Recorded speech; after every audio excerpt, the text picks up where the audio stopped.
Alright, magandang araw mga bayan. Update dito sa drainage dito po sa Manila Bay, no? Ayan, as you can see, papakita ko sa inyo ano ba nangyari dito. Ayan. So shout out sa ating mga kababayan FW. Kamusta kayo?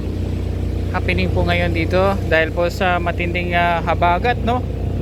Ay ito, nagsipag talsikan yung mga basura, no? Ayan, no? Bali kinuha nila yung mga naka ano dito sa ilalim, yung mga nakalagay na mga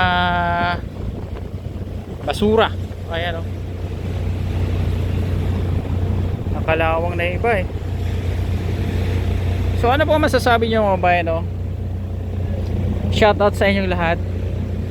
Andito po yung mobile pumping station ng MMDA, oh. Oh. Oh. As you can see mga bayan, no? Kinalawang na yung mga steel na nandito.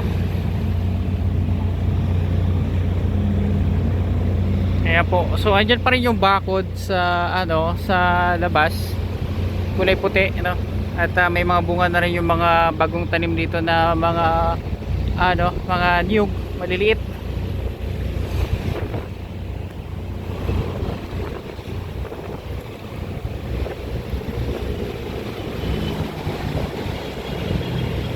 Mga barko dyan, no? So sa inyo mga babayan, ano po masasabi nyo? Reaction nyo? Ano? Dati ang ganda-ganda dito dati, yung pwede pasyalan, no? Ngayon hindi na sa pwede pasyalan. Kasi may may harang. Kaya talsikan yung mga basura na dito.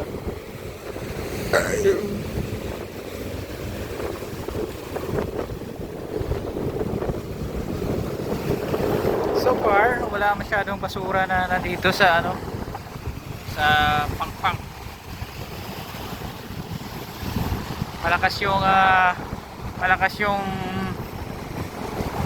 hampas ng tubig. Ayan po, as you can see.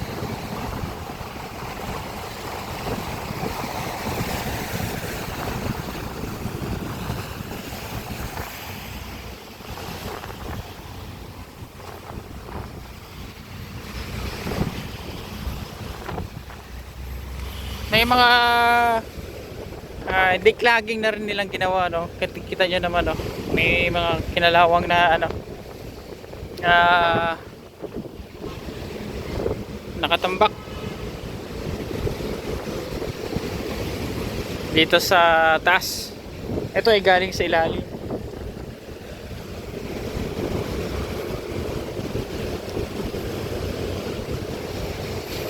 So ano po reaction nyo mga bayan? Like and share. Ang taas ng building nito.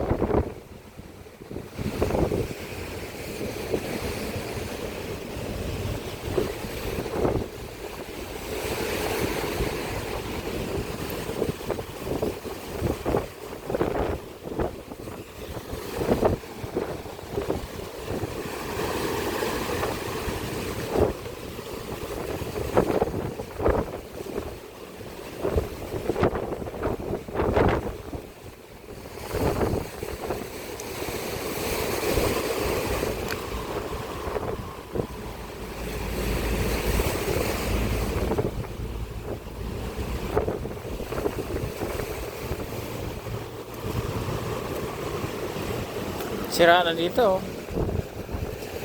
Wala na yung stainless dito na hawakan.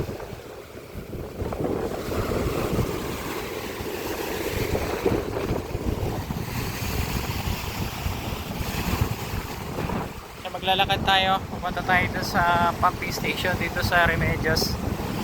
Buhangin pa sa gilid, oh.